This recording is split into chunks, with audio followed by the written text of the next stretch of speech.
Hello and welcome to the debate. I'm your host, Maqbool, with you at PTV World. In today's show, we're going to be taking a look at a number of areas. The first with reference to the current economic and investment situation in Pakistan, for which, of course, the SIFC was formed. And, of course, this is one platform that provides a single window opportunity to investors in the country. And, of course, have been tasked with bringing in more foreign direct investment in the country. And, of course, since the start of this particular platform, we, of course, have been looking towards more FDI in the country and to be able to engage with international stakeholders on multiple fronts for this particular purpose. We also know that the caretaker Prime Minister has also held a meeting with the delegation that has come in the country, and they have interacted with the Mircale Saltworks Collective Incorporation, and there has been an agreement with them and the Pakistan Mineral Development Corporation with regards to development in the mining sector, one of the major agendas of the SIFC as well. And the caretaker Prime Minister has also highlighted how this is an important factor for Pakistan and how development in this sector would lead to progress. And so we're going to be taking a look at what exactly this means, especially on ground in terms of what the agreement entails and how it's going to affect the current situation of not just this particular sector, but also, of course, in terms of generally bringing in more FDI in the country and encouraging more business investment in the country, particularly at a time where we see a lot of political uncertainty, and then, of course, with regards to the great economic challenges that Pakistan has been facing for quite some time now. So we're going to be taking a look at that in our first segment today. Our next one is going to take a look at the situation in the neighborhood, particularly with a focus as to what has been going on in India. Of course, we've talked about it before with the way that crackdown has happened on various sectors of the society. But today we're going to be taking a closer look at the civil society in India and a large number of NGOs and other organizations that have been targeted by the state and the state-led authorities that have not only used existing laws and added more stringent measures in them, but have also, of course, raided certain offices in their attempt to establish so-called enforcement in those organizations and to bring them under the radar of the state with deeper monitoring as to what has been going on, and then, of course, curtailing the operations and the freedom of such organizations. What exactly is that going to, how exactly is that going to impact the society, and what consequences will that hold, is what we're going to be exploring today. And why is it that while we take a look at the importance of the civil society in any country, and then, of course, particularly India, that this targeting hasn't stopped, and the way that different NGOs, including national and international, need to react, and what actions need to be taken in order to safeguard this particular segment. That is going to be our focus in the second segment. And lastly, we're also going to be taking a look at the malicious social media campaign against the institutions, particularly the judiciary and, of course, the judges, which is, of course, something that we've seen previously as well, unfortunately. But, of course, with regards to the way that this has been carried out, we also saw the formation of a JIT on Wednesday. And then, of course, moving forward, there have been a number of meetings, and there will be, of course, further investigation into the matter to bring to task those who are behind this, and the way that the social media campaigns are being used to malign these particular institutions and these judges, and, of course, unfortunately, also in some cases through the use of religion. And so we're going to be taking a look at what this means and how exactly will the JIT further investigate this, and what will be the next steps in this direction, and what needs to be done in order to curtail such campaigns on social media. This is going to be our focus in the show today. A lot to talk about. For this and more, of course, as always in the studios, I've been joined by senior analyst Farrukh Pitafi and Raja Faisal. And we've also been joined by the Chief Communication Officer of the Mircale Saltworks Collective Incorporation, Mr. Mubarak Khan, who's joined us online. Thank you very much, Mubarak sir, for being part of the discussion, and we're very happy to have you in the debate. And I would like to explore further in terms of course, with reference to the meeting that has been held and the way that we are looking for more and more business investment in the country. Your insight, first of all, as to how this entire process has happened and how smoothly and effectively do you think that we've been able to inculcate this partnership? And then, of course, if you can also shed light on what the agreement holds and what sort of development we're looking at, particularly in the mining sector. Sure, pleasure joining you tonight, and thank you for having me. As you mentioned, our company has concluded the process of signing a joint venture agreement with Pakistan Mineral Development Corporation. It was quite a journey for our company that went further back than just this previous year of working with the government. We've been exploring the market, positioning ourselves, and developing a market globally. So we found a very uh, uh, premium business opportunity in Pakistan because Pakistan has a mineral that has a global market and is only found in Pakistan. And there was obviously, when you are in business, you look for a problem that you can provide a solution to that also aids the economic growth in whatever sector you're participating in. So for us, it was very important to first do our proper planning and then engage the government. We did that.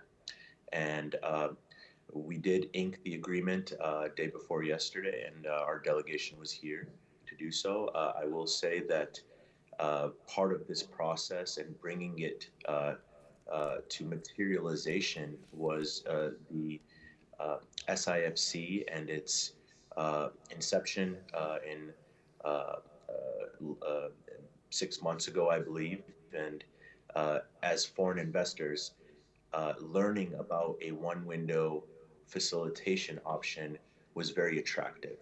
And actually being integrated into SIFC and their processes as they were streamlining them was also a very pleasant experience for us because it provided us with a fast moving and very professional and very investor friendly atmosphere. And that's what we're always looking for. So, as far as the industry goes, pink salt is Pakistan's mineral. Our company's leadership has always stressed that. We want to make sure that a multi-billion-dollar market that's thriving globally, Pakistan retains max revenue from that market. Currently, experts analyze that the market is a $9 to $10 billion market. However, we only retain $70 million per year. That's because a lot of the material has been going out of the country without added value. Um, Obviously, when there's competition for commodities around the world and supplying them, you have to compete and try to find a way into the markets. But for this one, it didn't make sense because this is something that is in the control of Pakistan, Pakistani enterprises. The Pakistan government is the custodian of the resource.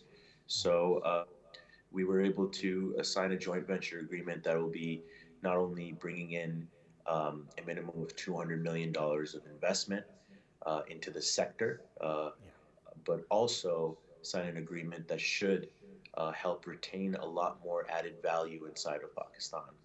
And it's been a pleasure working with SIFC to make this happen.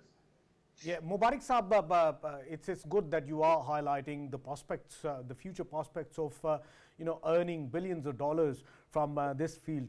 I just wanted to know, in past, of course, the same salt has been sold in the European markets under the name of Himalayan salt, and the Pakistan's name, as you have mentioned in your talk, that it is exclusively Pakistan's mineral, and that recognition wasn't there previously. It was just the Himalayan salt, and it was being packaged in other countries rather than getting done in Pakistan and being sold in the Western markets as a product from Pakistan and made in Pakistan.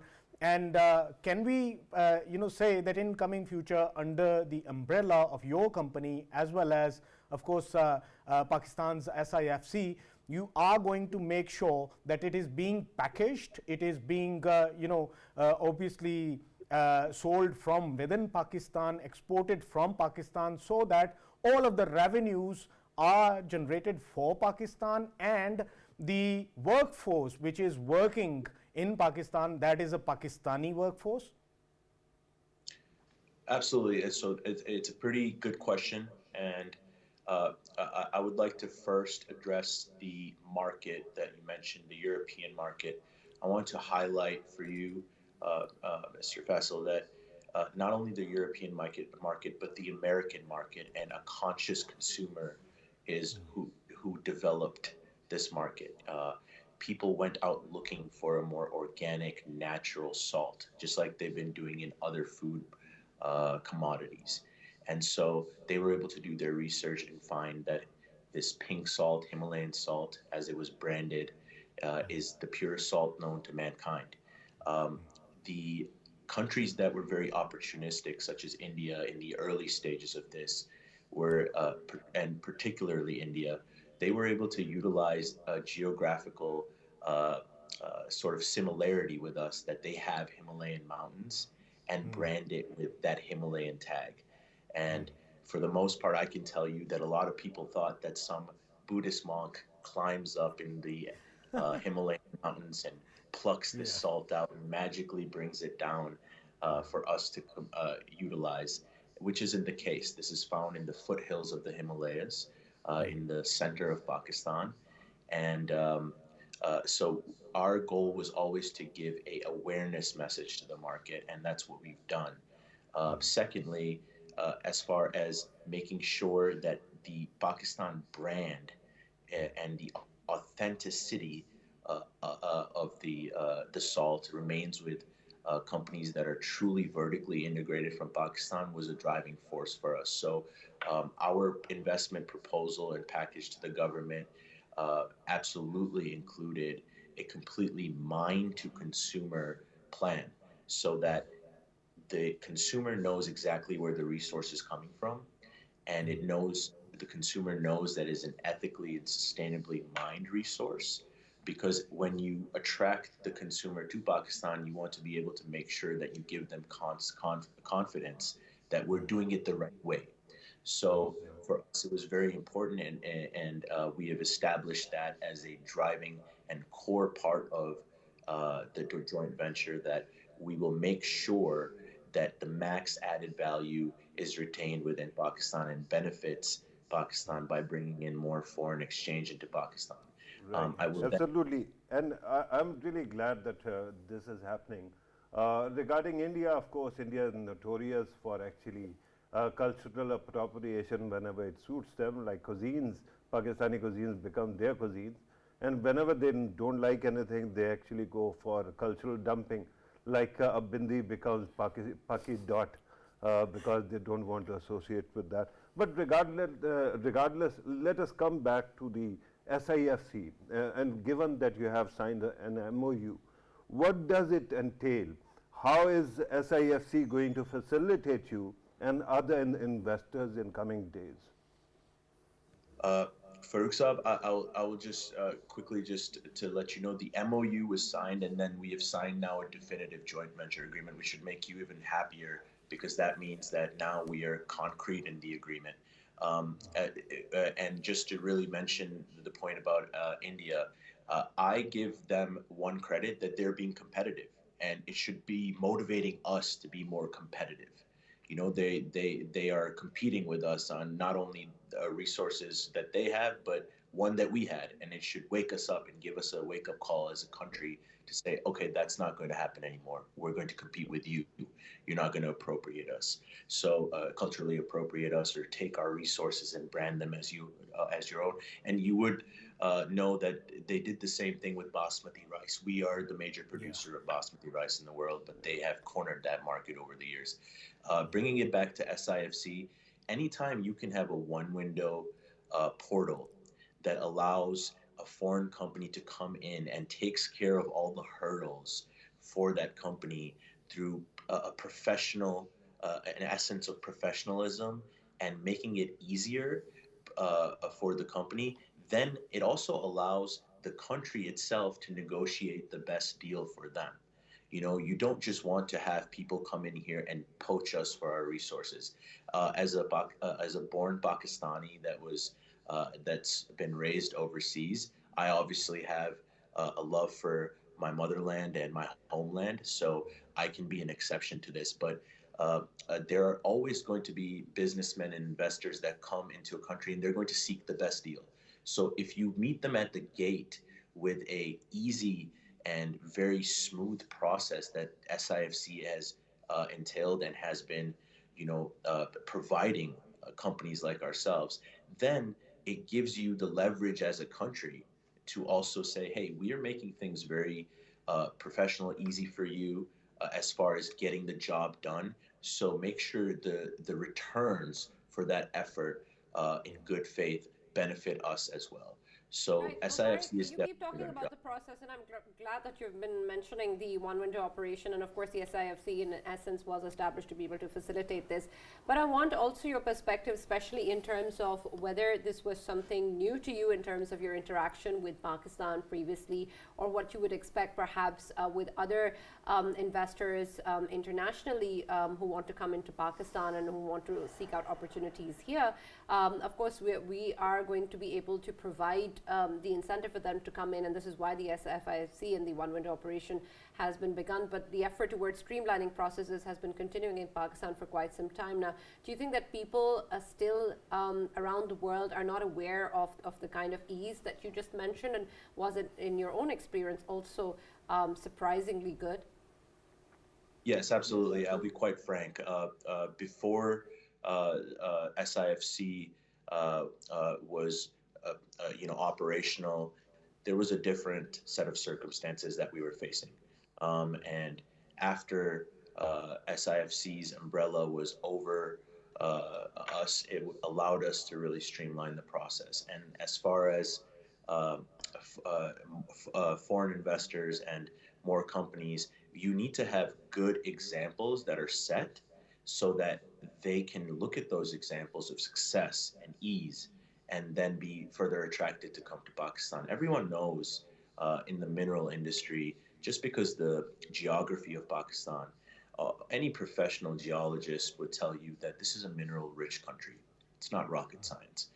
We have some of the largest troves of particular minerals in the world, from gold, coal, and salt, and others. So when you send a positive message by inviting foreign investors in, then our job is to go into the global markets in our communities, in the business community, and say, we're having immense success in Pakistan. It's an easy process in Pakistan. Pakistan is changing the way it approaches inviting foreign investment. So I definitely think it's going to send a positive message.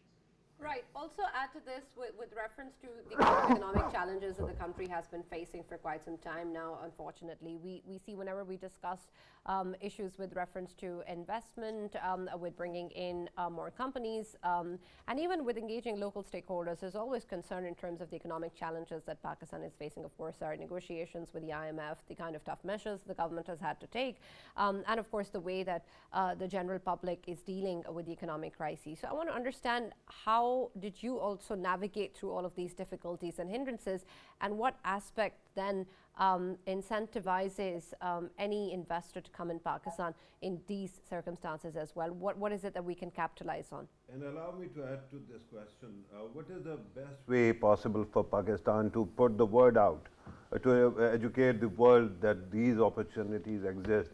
Road shows or something else as well? Advertising perhaps, or some other kind of campaign? So to address both questions, everyone in today's modern world, being ignorant is almost sinful. You have the internet. Everyone knows everyone who wants to go looking for information can find it. So if you type in a Google search for Pakistan's economic situation, you're going to get a bunch of negative outlook from it. For us, the reason the salt resource is really important, and that's the one we keyed in on, is that it's a unique one-of-one situation.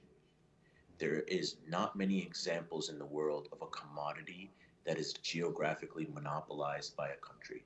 So this is a special circumstance, and for us, our perspective was, and continues to be, that we should be able to give a message to the world that the resource that we have control over, we are managing it well.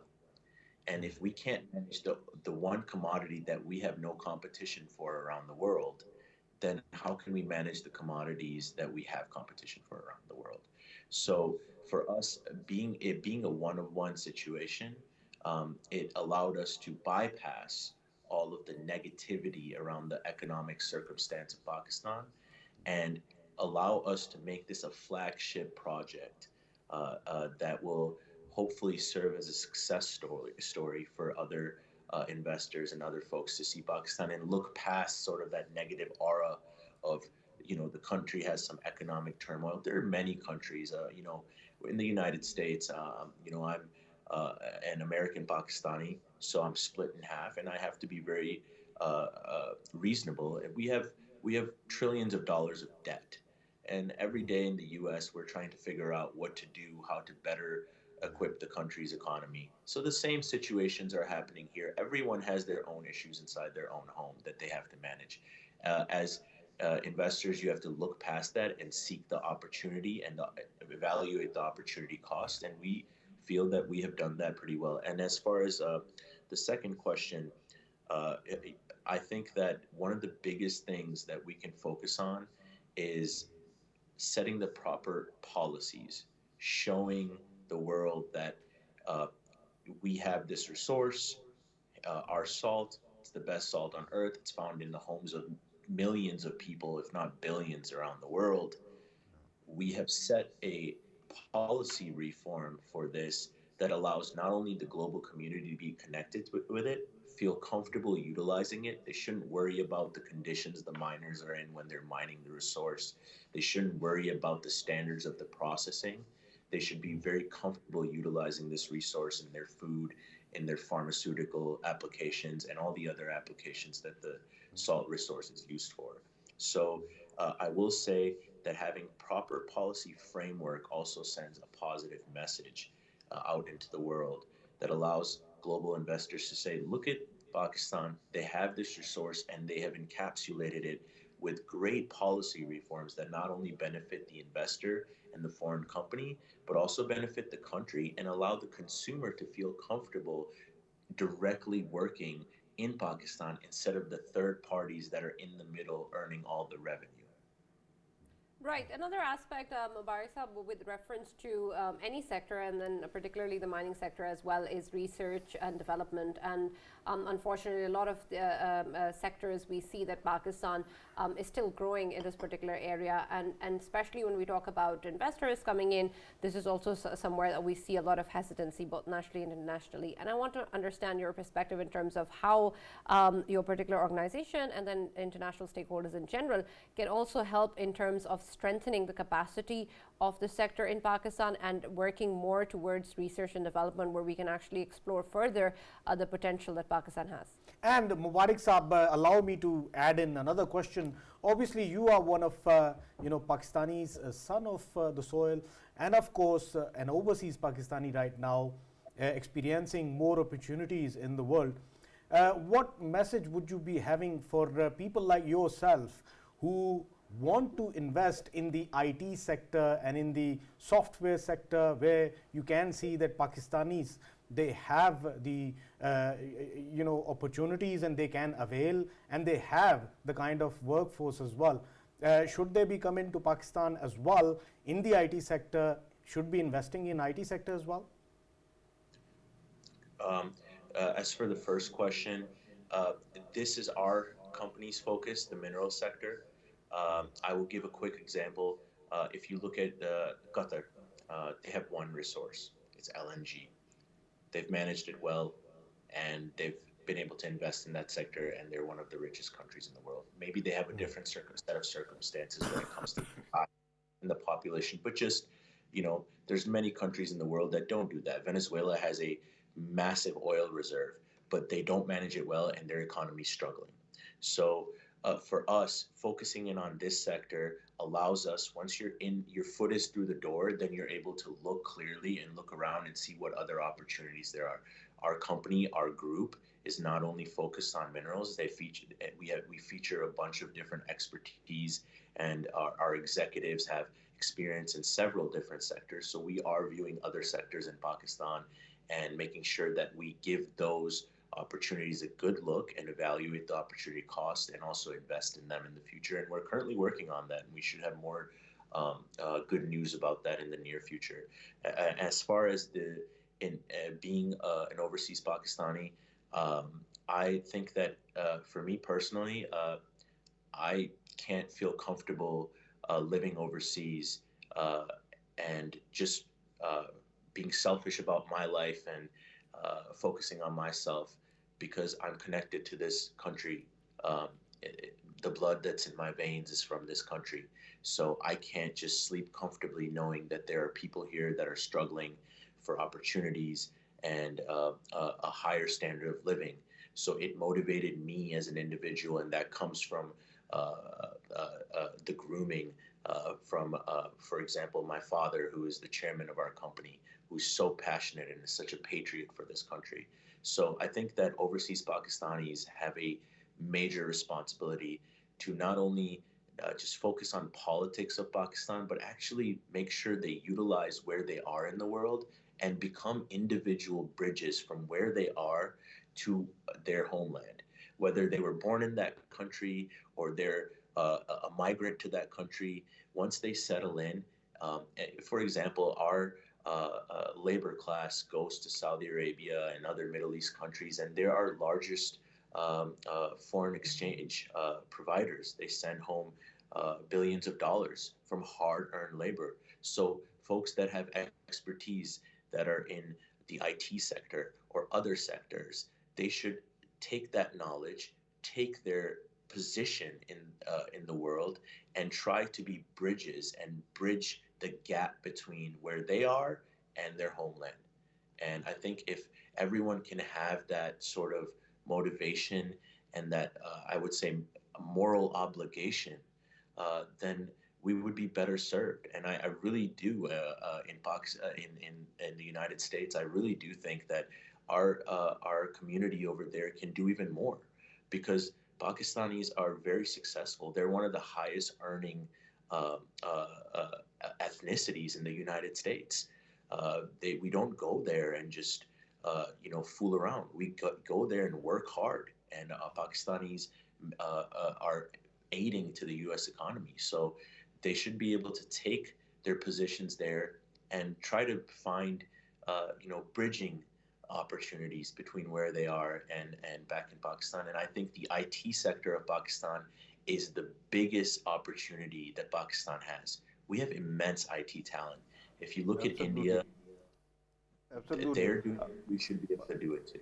Right. I'm glad that you actually brought up labor that goes abroad and then human resource available in Pakistan. Pakistan has a, unemployment problem right now.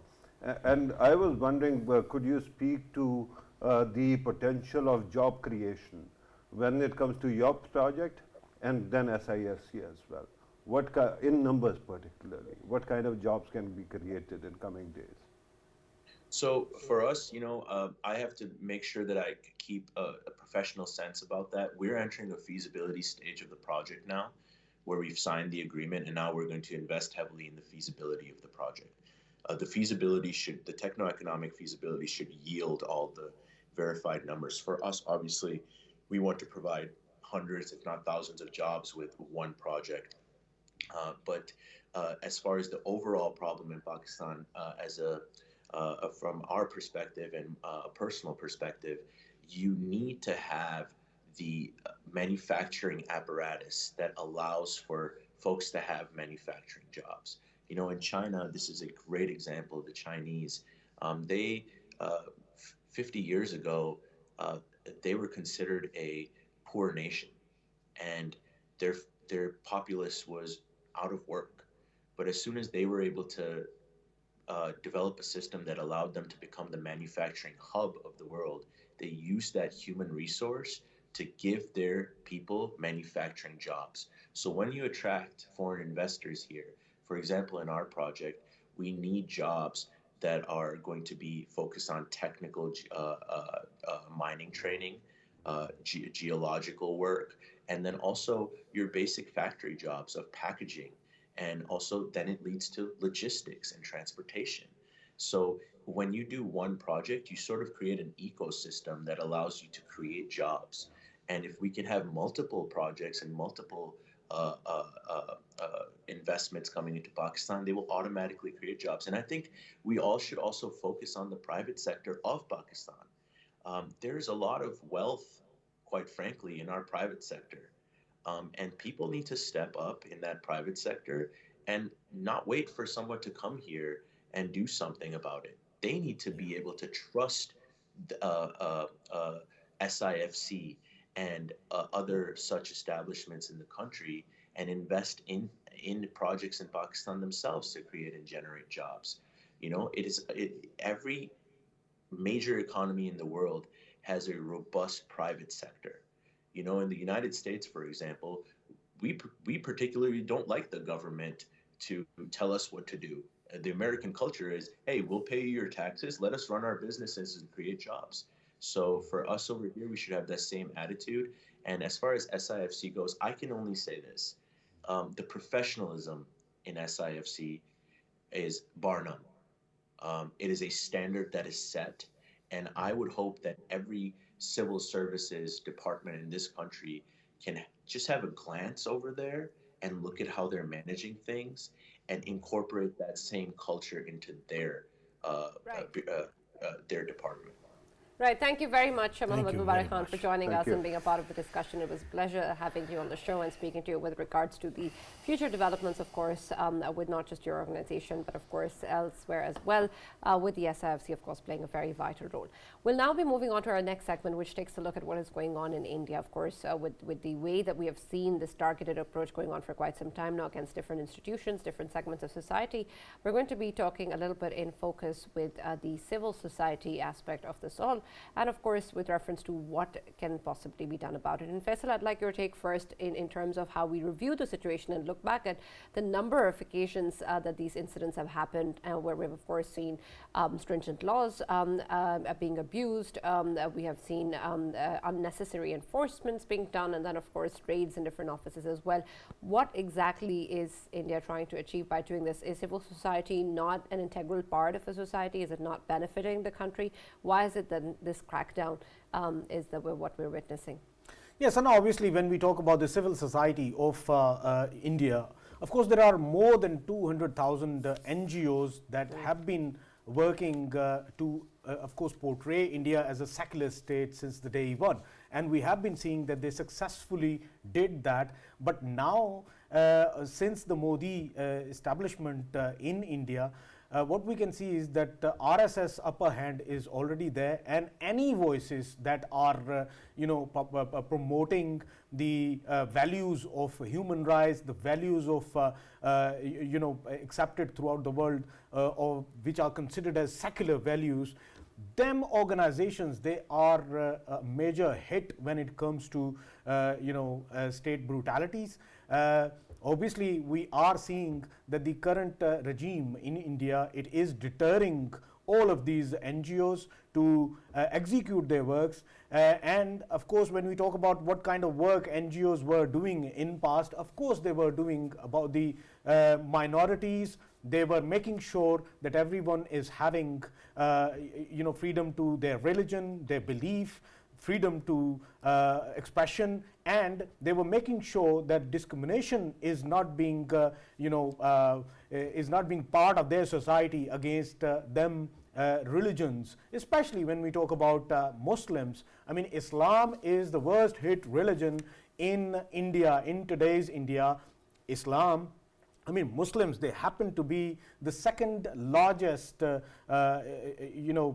religion of India, and it is known throughout the world. And if we can say that in recent past, especially RSS ideology, the Hindutva ideology, under which of course it is being supporting the BJP's rule in India, we have been seeing that different incidents that have taken place. If we take the Haryana's example of last 2 years ago, and then if we take whatever is happening in Indian illegally occupied Jammu and Kashmir, one of the most militarized zones, and where no human rights are allowed, and it is obviously run by the brutalities of the Indian army. And if we talk about whatever is happening in UP, which is one of the most populous states of India, its population is even larger than Pakistan's population.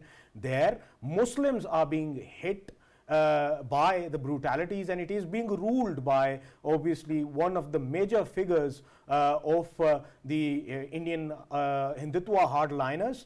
And if we talk about other religions as well, Sikhism, it has been facing brutalities as well. Christianity, their churches, they've been burnt in past. And if we come towards the education sector as well, all of these organizations, they have been highlighting time and again that the education system of India is getting so corrupted and so discriminatory in recent past that even the students, remember the examples of students getting beaten by their class fellows who happen to be Hindus just because of one reason, that they wanted the Muslim students in a class to know that he has the lesser rights in that class rather than comparing to his Hindu classmates. And same is the case with the other sectors as well. Even you talk about the universities, if there are Muslim students studying in the same university, the groups which are the hardliner groups, they are constantly beating them up. And if we talk about the other religions, Christianity, Sikhism, and it reaches out to the Dalits as well. Dalit, on papers, on their Aadhaar card, they are represented as the Hindus, but of course from the lower caste Hindu, and they are facing the same brutalities in today's India. So the secular factor, which was always promoted by all of these organizations, NGOs, they are obviously being hit right now because Indian regime today under Modi's rule, they do not want the whole world to know whatever is happening in India, and they want all of these NGOs to be obviously blasted out of India. Right, I understand that, but we know it, and of course there are reports coming in and we talk about it, so it's not like the information isn't out there. And of course, Farrukh, then this brings us to the question that we've addressed on so many occasions, on so many aspects, as to why India gets away with it and why there hasn't been any consequence. Will this also not eat up India's society itself as well? Who are you asking? You, Farrukh. Okay, right. I've waited. Okay, what is this India that you keep talking about? Can you tell me? Because now there isn't a country called India. It is called Bharat, right? And they might at least have some kind of de jure license or some kind of mention in the papers that it is called India. But that will change very soon because an opposition party or a group of parties actually formed a group called India. So now they are going to rebrand their country and they are going to call it Bharat or Mahabharat or whatever they want to, right? Now, the problem is that when Faisal was talking about NGOs, civil society, at least according to Gramsci and others who gave the term, civil society is bigger than NGOs.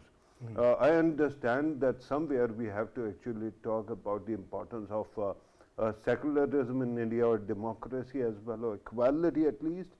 But the fact is that all these organizations, small and big, they actually serve many purposes.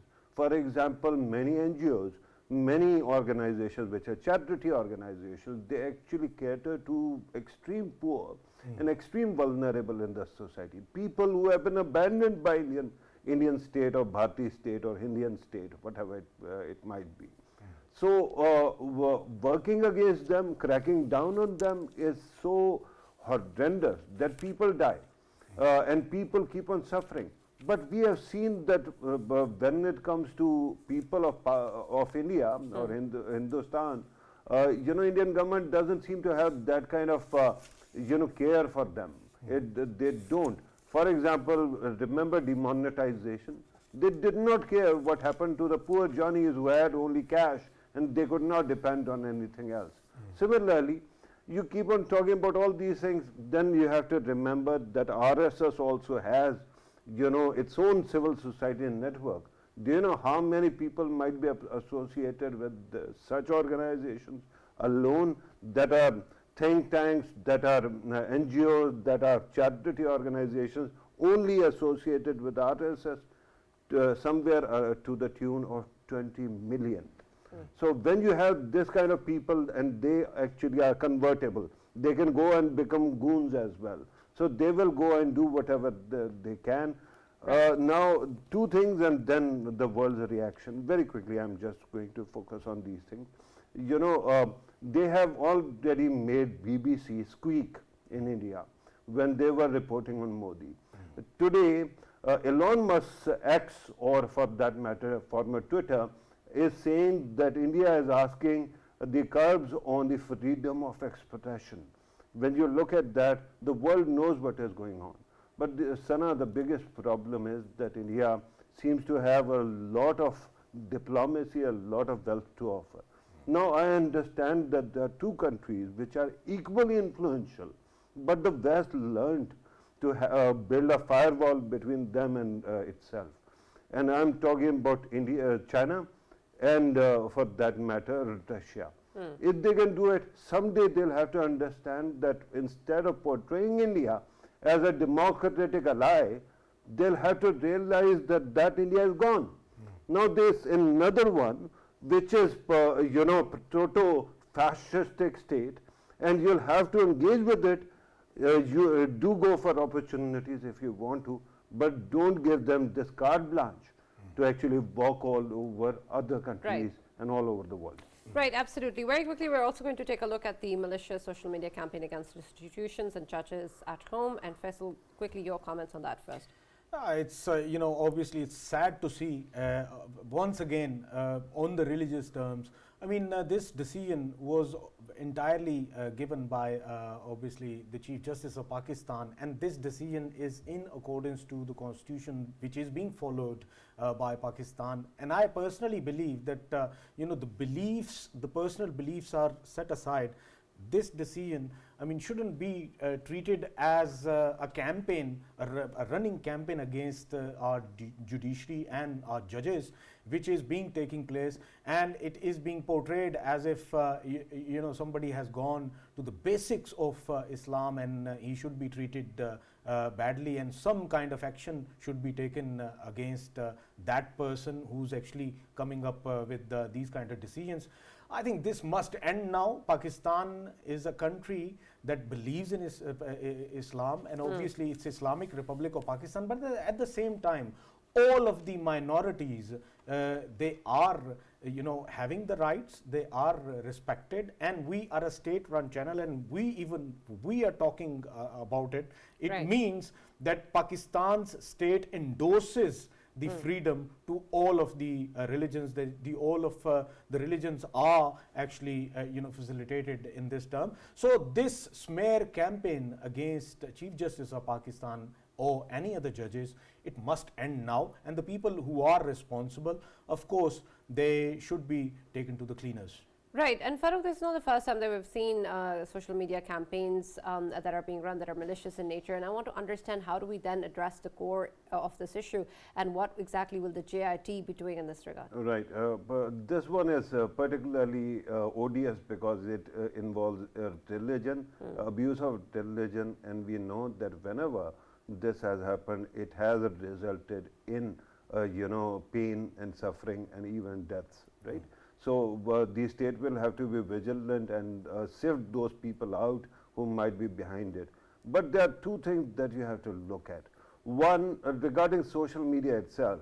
These days, Pakistan's social media is being discussed all over the world. The biggest problem or question at this moment that I keep on, actually, in the absence of anything else, you have to, you know, go for deductive logic. You have to look at what you know, social media campaigns have been doing to Pakistan. Right now, recently, these governments you have seen, they were attacked. Now Chief Justice of Pakistan is being attacked. But these governments were being attacked, and people kept on associating that with PTI or others, right? Other opposition parties. But then go back to PTI's government time. At that time, it wasn't PTI whose narrative was selling. Somebody else who was against the state of Pakistan and the de facto government, they were being popular.